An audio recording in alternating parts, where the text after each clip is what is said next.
He is the master terrorist, behind dozens of murderous attacks on innocent civilians. His hands are covered with Jewish blood. As far as Israel is concerned, he was an arch-terrorist. There is no choice but to take him out. Tasked with the operation is Israel's elite special forces unit. Sayeret Matkal is nothing short of legendary or mythical. But with their target hiding in an enemy nation 1,500 miles from Israel, this will be one of the most ambitious operations ever mounted. You go in, you kill him, you go out. Perfect assassination. This is the true story of the Sayeret Matkal mission to kill Abu Jihad.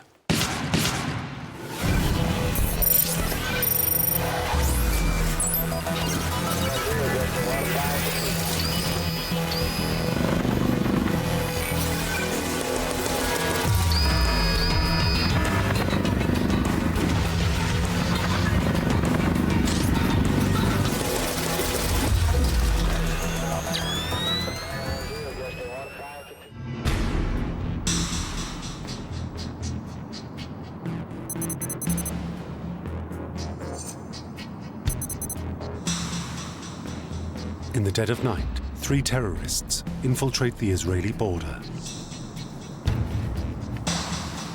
This was a raid by Palestinians.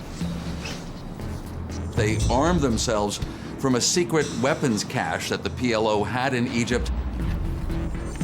Carrying AK-47s, they evade the Israeli border patrols.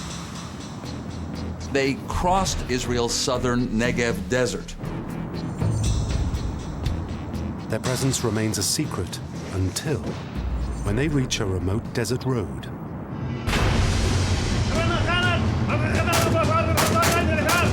They hijack a passing car.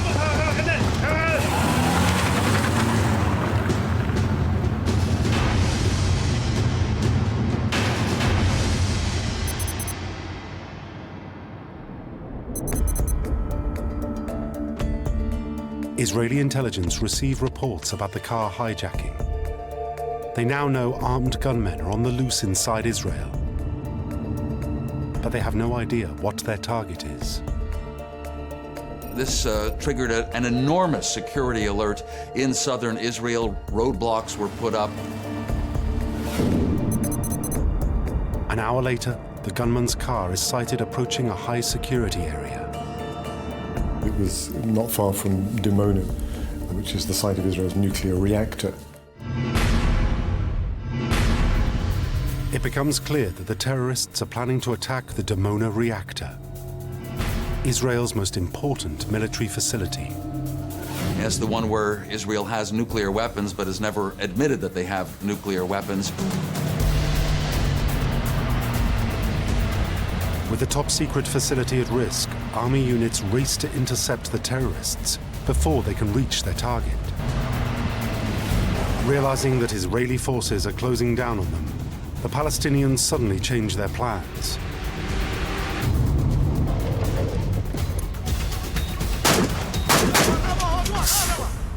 The group kidnapped a bus that was bringing workers from the Dimona nuclear reactor back home. Some of the passengers manage to escape, but 11 are trapped. 10 are women.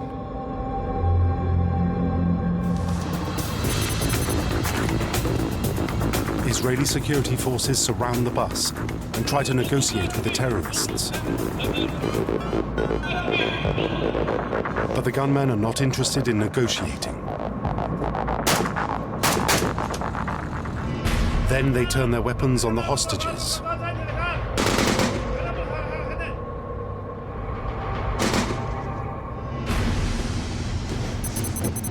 Now, the security forces have to go in. You know, from here, if you're not gonna respond, more people are gonna die. First, they get into position. Then, they strike.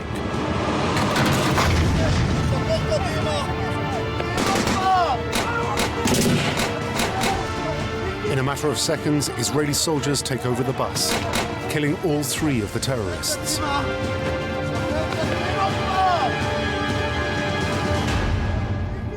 But quick as they are not fast enough.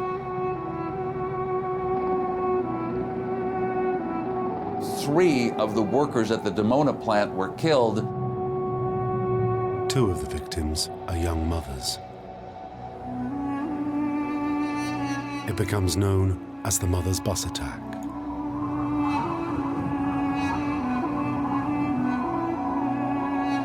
Even in a nation used to terrorism, this is still a shocking act. The Dimona bus attack was different from what was going on. This one was such a horrific attack that targeted not only innocent people, but mothers and women. That really was the most raw nerve in Israel. But even as the mourners gather, Israeli intelligence agencies have already identified the man behind the attack.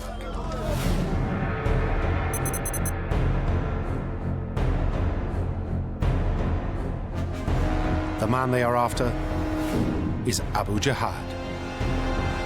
In Arabic, Abu Jihad means father of the struggle. The Israelis know that this is a title used by a leading Palestinian commander. Abu Jihad is a nom de guerre, like a lot of Palestinian names. His real name is al-Wazir. Abu Jihad is the legendary militant commander of the PLO. In the Palestinian organization, of course, he was admired as one of their top leaders. He is the number 2 man in the Palestinian Liberation Organization and heads its military wing. Abu Jihad was in charge of operations of al-Fatah. Under Abu Jihad's command, al-Fatah have undertaken dozens of attacks on Israel. He had organized and planned some quite significant Palestinian actions. Innocent people have been killed, often in brutal circumstances. As far as Israel is concerned, he was an arch-terrorist. Abu Jihad was a very dangerous man.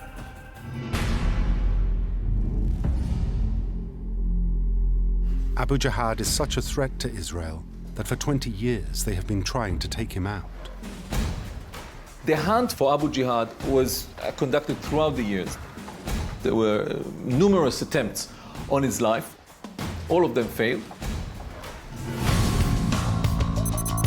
Israeli military intelligence first tried to kill Abu Jihad in Damascus with a car bomb. They missed. A decade later, the Israeli Air Force tried to kill him in an airstrike on Beirut. But again, he walked away. The Mothers' Bus attack is proof that the master terrorist has reared his head once more. But the threat he poses may be worse than just terrorism. The Israelis believe that Abu Jihad is also behind the biggest challenge to their authority that they have ever faced.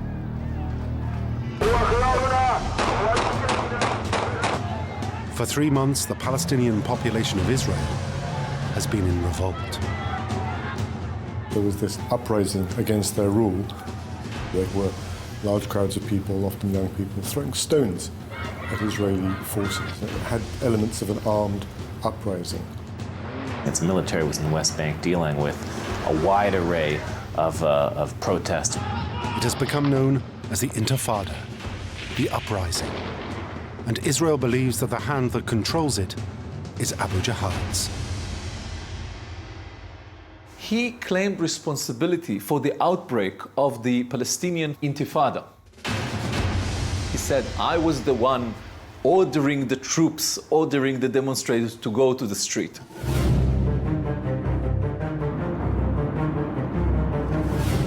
Israel cannot allow the insurrection to continue. The Intifada caused an enormous international damage to Israeli prestige worldwide. They felt they have to get back at Abu Jihad.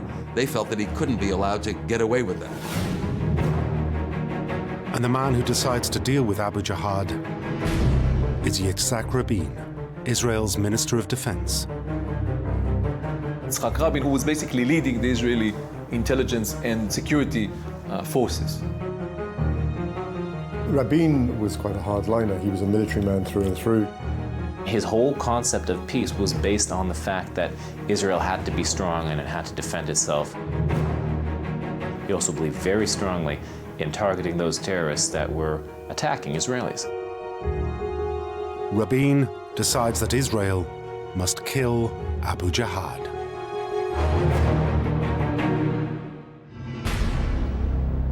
But immediately, Rabin faces a problem.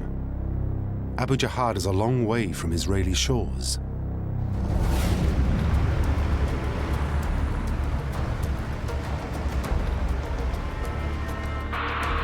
Israeli intelligence have traced Abu Jihad to Tunis, North Africa, 1,500 miles from Israel. The city has become the new headquarters for the Palestinian Liberation Organization. That was the place where the PLO headquarters was, far away from Israel on the coast of Africa. Abu Jihad and other key Palestinian leaders have homes in a quiet suburb of the Tunisian capital. He lived with his family in a villa in a beachside neighborhood of Tunis. Being so far away from Israel, Abu Jihad felt quite confident and safe. He didn't think that Israeli intelligence would be able to get so far, so remotely from Israel. But he is wrong.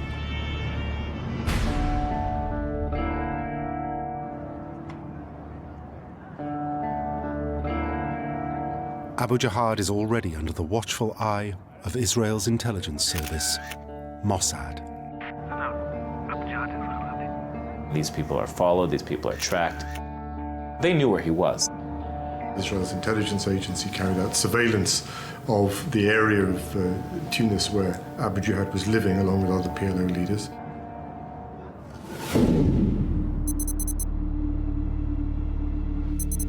Four days after the mother's bus attack, Rabin orders Mossad to come up with a way to kill Abu Jihad. Initially, the agency is confident that they can do it themselves.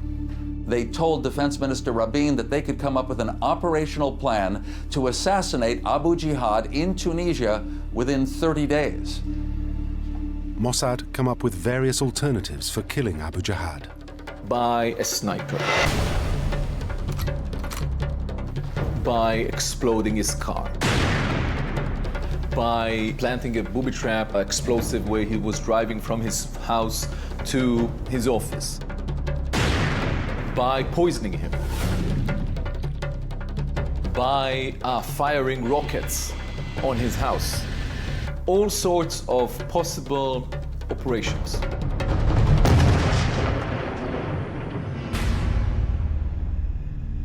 But Rabin rejects them all.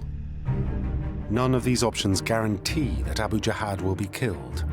With the Intifada raging, they simply cannot afford to miss. As far as Rabin is concerned, there is only one way to ensure success: to kill him at point-blank range. It was decided that Abu Jihad is going to be killed in his house. But killing the PLO's military commander in his home, 1,500 miles from Israel, will be no easy task. Far harder to target somebody in Tunis than in somewhere that is 20 minutes flying time or just across one of Israel's borders. And so at the end of the day, Mossad came to Yitzhak Rabin and said, we are not able to do this alone.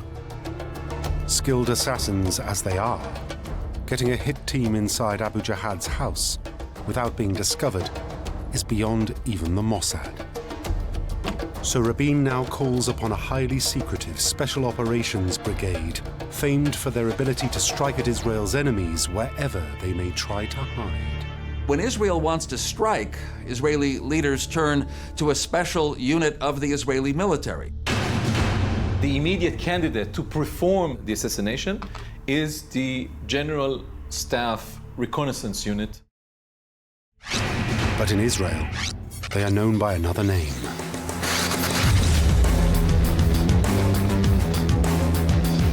In English, they are known as the unit, but in Hebrew, they call them the Sayeret Matkal.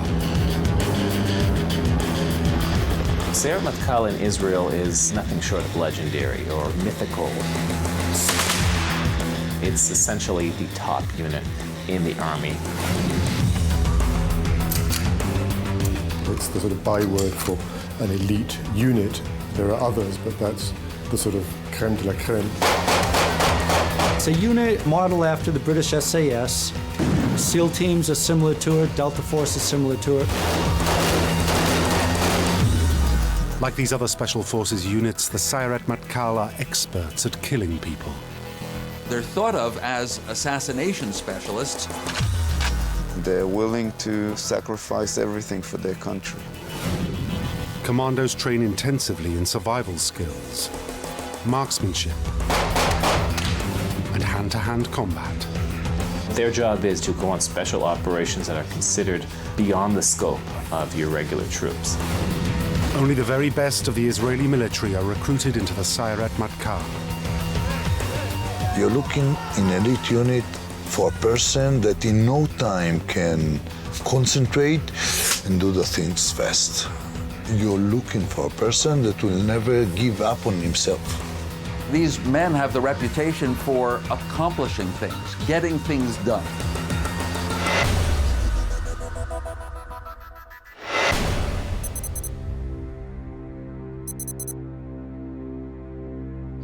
That reputation was cemented by a legendary operation that took place in 1976. Terrorists hijack an Air France plane with more than 100 Israeli and Jewish civilians on board. The plane is diverted to the Ugandan capital, Entebbe. When Uganda's dictator, Idi Amin, decides to cooperate with the terrorists, Israel calls on the Sayeret Matkal. The unit Sayeret Matkal took something like a few weeks to train on the model of the aeroplane, to fly to Entebbe and to give the right solution for the incident. That solution is for the Sayeret Matkal commandos to disguise themselves as members of the Ugandan army. Once on the ground, the unit strikes.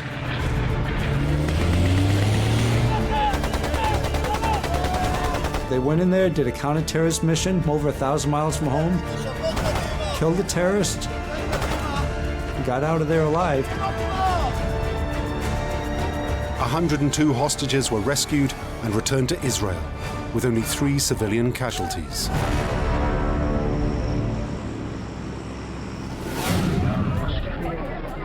That lightning raid, of course, became legendary. And that was the beginning of their reputation as being a hardcore unit. Rabin believes there is no other unit better suited for the task of taking out Abu Jihad. So he puts in a call to a man who had been one of the architects of the Entebbe mission. He is Israel's most decorated soldier and a living legend. Ehud Barak. Ehud Barak was head of Sayeret Matkal, one of the most famous commanders of Sayeret Matkal. He was in a position then as being a chief of staff or head of military intelligence. Very serious guy, very smart guy, very sharp guy, very decorated guy.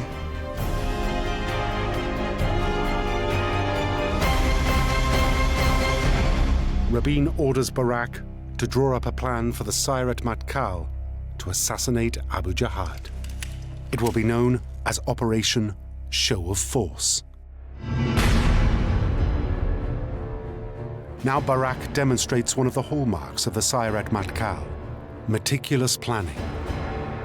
The key will be finding out as much as he can about conditions on the ground.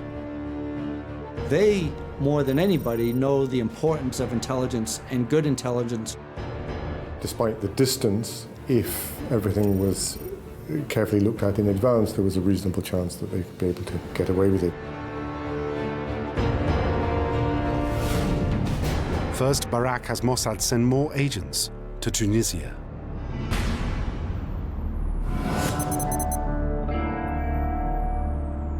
Previously, Mossad had been simply keeping tabs on Abu Jihad. Now they are tasked with gathering detailed information on his every movement. The Mossad sent people into Tunisia, posing as either tourists or business people, very routine again for the Mossad. They were sent to Tunisia to check all various questions that came from Sayeret Matkal. Posing as Lebanese Arabs, the new team liaise with the agents already embedded in Tunis. The agents monitor Abu Jihad's journeys around the city.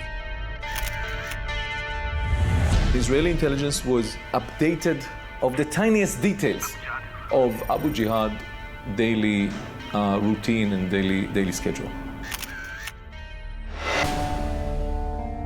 The agents listen in on telephone calls to his home. The Mossad would use electronic means to intercept communications and listen in. So they were confident that they would know when Abu Jihad is at home. Watching and listening to his every move, the Mossad team soon learn the vital information that Barak needs to launch his operation. Who is in the house with Abu Jihad? How the house is built? Who is sleeping in each room? How many guards? How far is the police station? They know the height of the perimeter walls, the types of windows, doors, and locks, the distance between the rooms. They soon know every aspect of the villa's defenses. They know exactly where he is and on what floor of the building and when he goes to sleep and when he comes and when he goes and where his bodyguard's going to be, etc.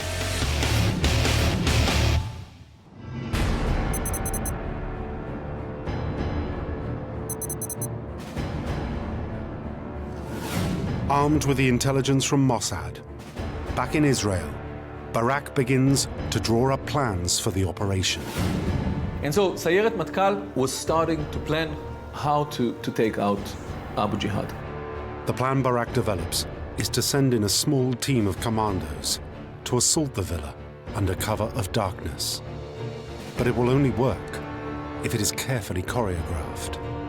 The preparation and planning is the most important thing in a mission for the Special Forces soldier or the Special Forces unit. They construct their plan using the detailed Mossad intelligence. And they built a small model, which is an exact copying of the house. Barak marks out the guard posts and points of entry. They get all their intelligence together, and then they have to figure out the best route in to that target.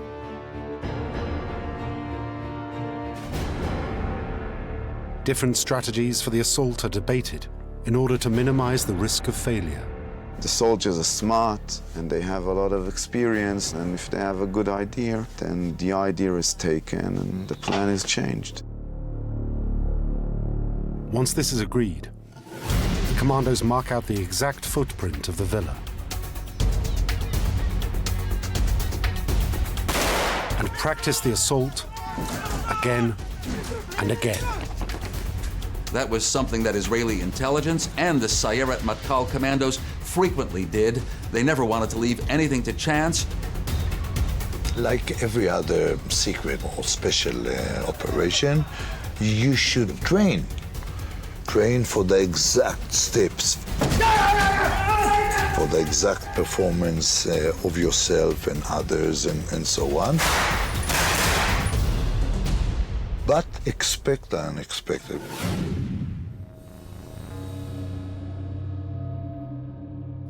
The next stage is to practice the mission in real conditions. Sayeret Matkal asked few people to donate a house in Israel not far away from the beach for rehearsals.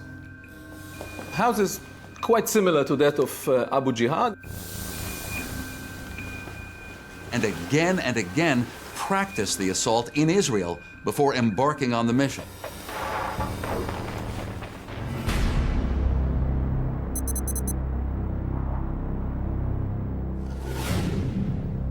Whilst the commandos are practicing for the assault on the villa, Barak turns his attentions to one outstanding issue. That means getting the commando unit the 1,500 miles to Tunisia, safely and secretly.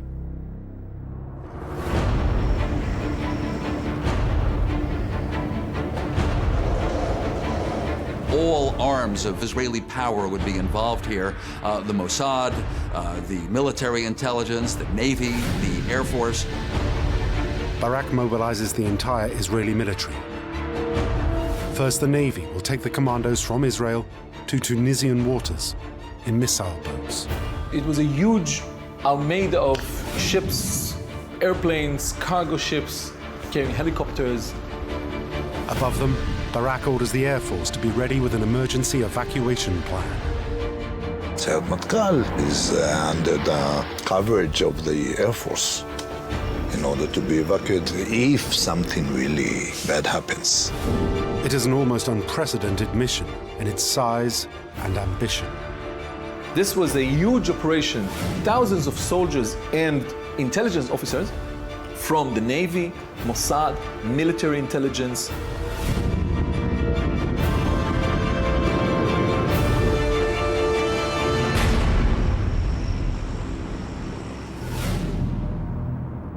Having arranged how to get the commandos to Tunisia, Barak now focuses on a very particular problem. The nearest landing beach is 2.5 miles from the villa. This presents him with two problems. The first is how to get Sayeret Matkal to the house. And the second was how to get them back safely and alive after the assassination.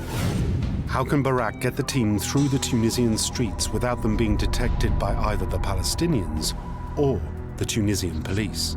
Bear in mind, Tunisia is an Arab country and not a democratic state. It's a sort of a police state far away from Israel. They have to get there quickly without drawing attention. So they need an insertion plan. So Barak comes up with an ingenious method to get the commandos to and from the villa without being detected. First, they will arrange a distraction to clear the area of police. We're expecting local forces to intervene. So you give a notice to the police, the local police, that something happens far away on the other side of the city. So everyone is concentrated there. You have time to go. Next, the Mossad agents on the ground will rent cars and drive them to the beachfront. There, they will collect the commandos and ferry them to a location near to the villa. Those rented cars were placed on the beach in Tunis to make sure that no suspicions would be aroused. The Mossad agents will park the cars near Abu Jihad's home, but the commandos will have to walk the final few yards to the villa on foot. This is when they will be most exposed. To get them the last few hundred yards, Barak turns to his own experiences.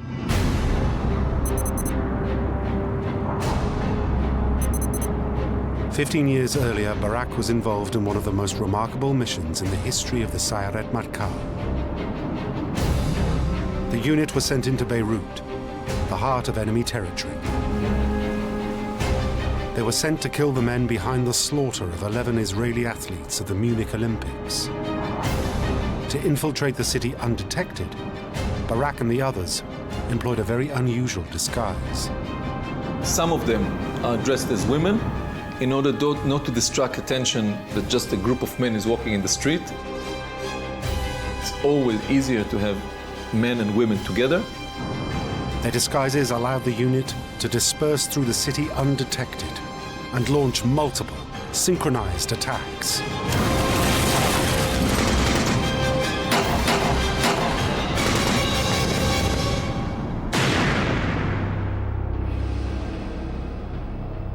At the end of that operation, 15 known terrorists were dead. Now Barak's team will play the same trick in Tunisia in order to get to Abu Jihad's villa undetected. The Israelis felt that they could do that even in Tunisia, even 1,500 miles away, so that playbook was turned to once again.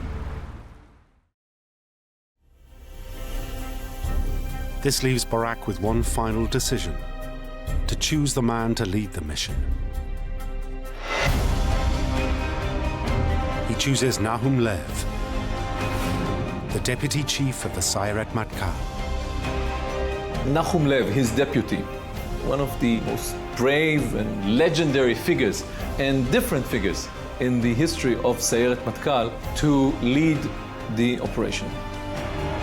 Having read all the available intelligence, Lev declares that Abu Jihad is a dead man walking. He said, I read the file on Abu Jihad. I knew how many Jews, how many brother Israelis he killed. I knew that his hands are covered with Jewish blood. He deserved to die. Lev's task is to be the first man into the villa and to locate Abu Jihad.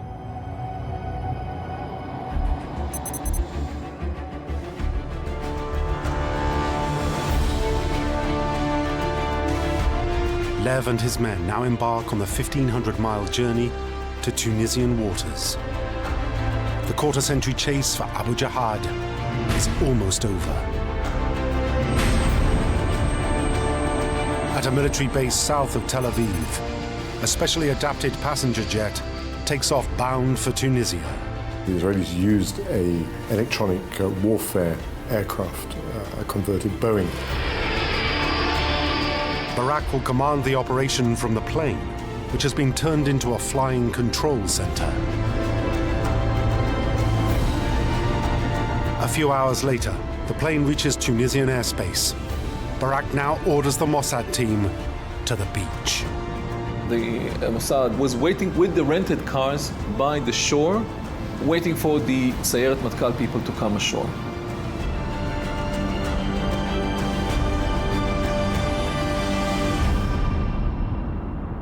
With the Mossad agents in place, the order is given for the Sayeret Matkal to land. They are taken ashore by members of Flotilla 13, Israel's Navy SEALs.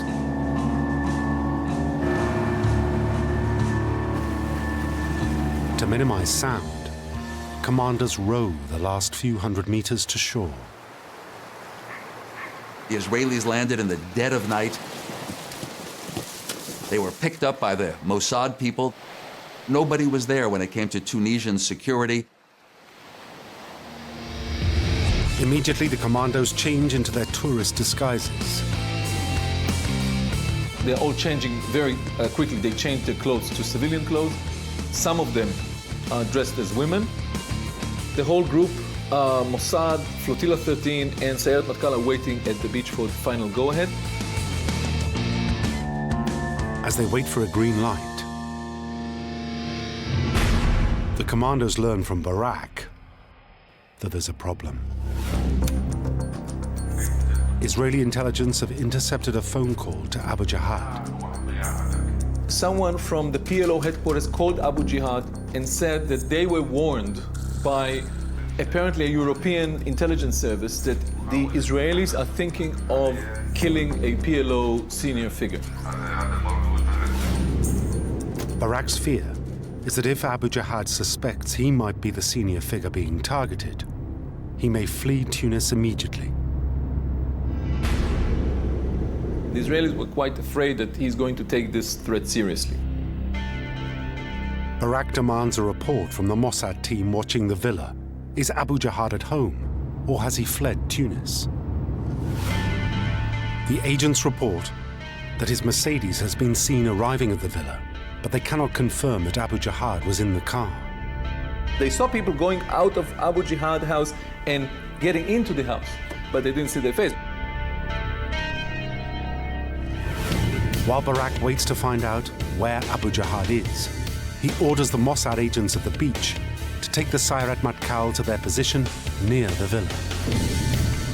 Quite rapidly, they launched the force, the Sayeret Matkal force, from the beach to Abu Jihad house.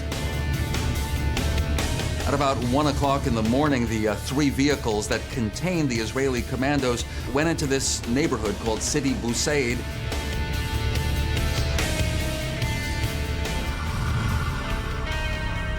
One vehicle containing 8 Israeli commandos actually went to the front of the house. But Barak still cannot order the commandos to launch their assault. Even after forces left the beach and went on to the house, we still did not have the right assurance to go in. They were waiting there for the final approval of the commanders of the operation that Abu Jihad is indeed at home. These are the actual words from secret radio communications between the units as they wait for the order to proceed. Bogart, this is Richard. I want to tell you it is possible that there are some people who are not sleeping in the office. Okay, Richard, I understand. They use code names and speak in English instead of Hebrew, in case anyone is listening. Israeli commandos were sitting with their Uzi submachine guns and pistols between their legs, just waiting for the signal to proceed. Without absolute certainty that the target is at home, Barak cannot give the order to strike. They assured the Minister of Defense that they will know for sure that Abu Jihad is in the house before launching the assault.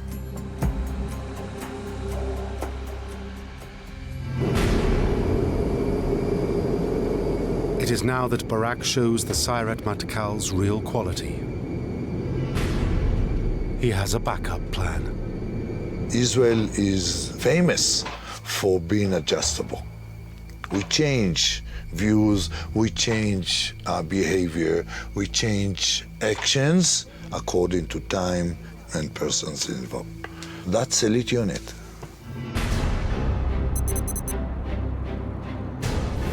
A few days previously, Barak had ordered an operation in the Palestinian territories. They raid a house in Gaza and arrest a distant relative of Abu Jihad, a lawyer. Now, in a secret underground basement in Tel Aviv, a call is made to Abu Jihad's villa using a specially diverted line. Something that would look like a phone call from Italy to Abu Jihad's office in his home. Making the call is an Israeli agent who pretends to be a Palestinian, informing Abu Jihad of his relative's arrest. It was shouting and cursing, Abu Jihad, you must help. They have arrested Abu Rahma again. These son of a bitches, Zionists, they have arrested Abu Rahma and they are torturing him. Then they hear the voice on the other end of the line. The speaker says, who is this? Please calm down. We'll make sure everything is okay. We'll help Abu Rahma. Don't worry. The agent has to keep the person on the phone talking. Listening in are 3 Arabic experts who have been trained to recognize Abu Jihad's voice. Each one of them had to raise his right arm when he's 100% confident that this is Abu Jihad speaking from the other side of the line. As the 3 soldiers listen to the voice, first one and then another raise their right hands into the air.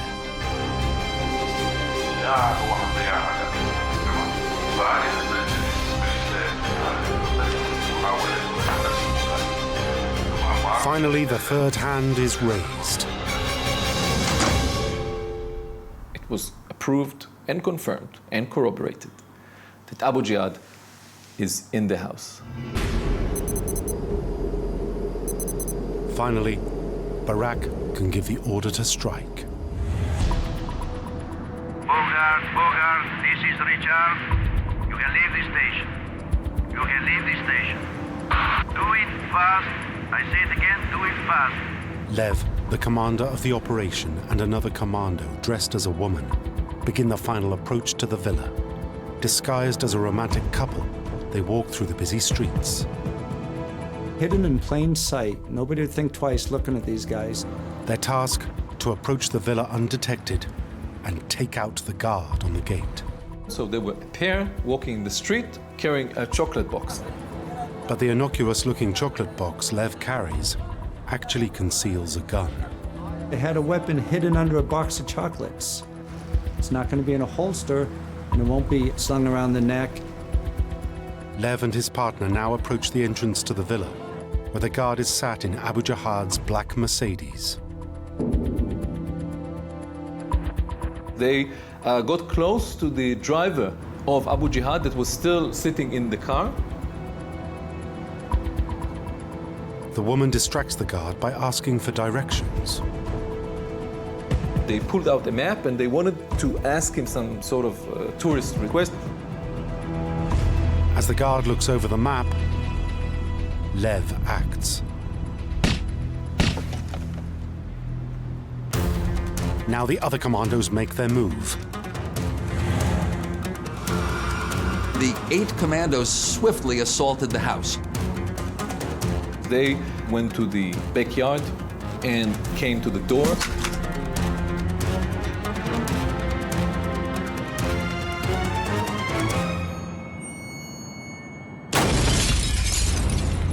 It made some noise, and Abu Jihad heard it in the upper floor.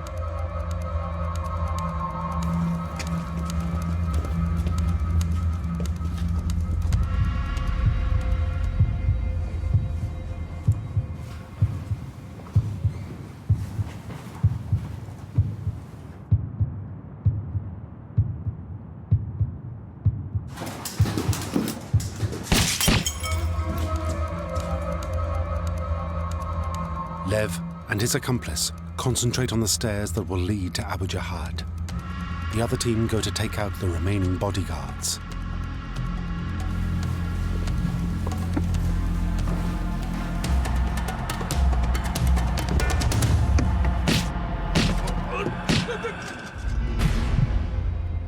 With the bodyguards dealt with, Lev and his partner close in on the main target. One of the assassins of Sayeret Matkal was going up the stairs, a young officer of Sayeret Matkal who was chosen by Nahum Lev to be the first one to come in. The commando hears someone at the top of the stairs. Is it Abu Jihad or an innocent member of his family? The commando knows that he will have to identify the target in an instant.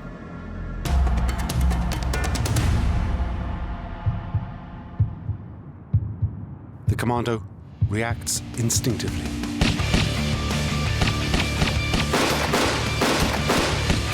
And then other people from the unit came and shot Abu Jihad as well.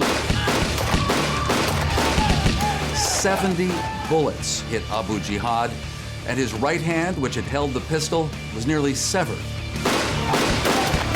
But as they are firing, Abu Jihad's wife suddenly appears. Scream, halas, halas, stop it, stop it. Don't you see that he's already dead? But even with everyone's nerves on edge, discipline holds. Even when the unexpected happened, the wife did not get hurt. We will avoid shooting even on the expense of getting hurt. Instead, Lev orders her to face the wall. And with Abu Jihad confirmed dead, the commandos depart.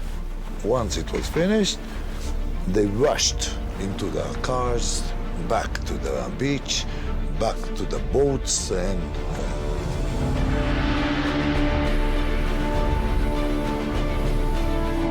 The entire operation has been accomplished in a matter of minutes. At dawn, when Tunisian investigators and a PLO team went out to see what happened, all they found were the 3 rented vehicles and footprints on the sand. As the commandos journey back to Israel, they know that even by their own high standards, Operation Show of Force is an outstanding achievement.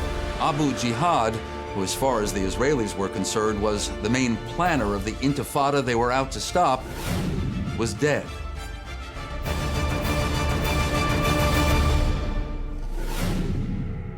But the mission hadn't been quite flawless.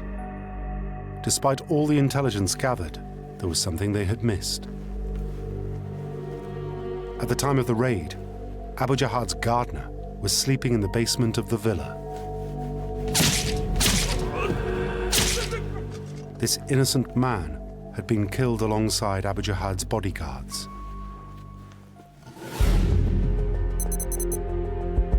Soon news of the operation reaches Israel. When the troops were on their way home, it was already published that someone killed Abu Jihad in his house. Israel has never formally admitted to killing Abu Jihad, but there was never really any doubt about it. But there is a strange twist to this tale. The news of Abu Jihad's death does not have the effect Rabin had hoped for. It's all very well being clever at killing Palestinian leaders, but the PLO didn't disappear. The Intifada didn't stop. In fact, the violence gets worse. News of Abu Jihad's death triggers the bloodiest day of protests since the Intifada began. And in a bizarre development, the Israelis learn that despite his claims, Abu Jihad had never had anything to do with the Intifada. In fact, he was lying. He didn't know that the Intifada is going to break up, he or the PLO. And they sort of jumped on the wagon after it started, claimed responsibility for something that they had none involvement whatsoever.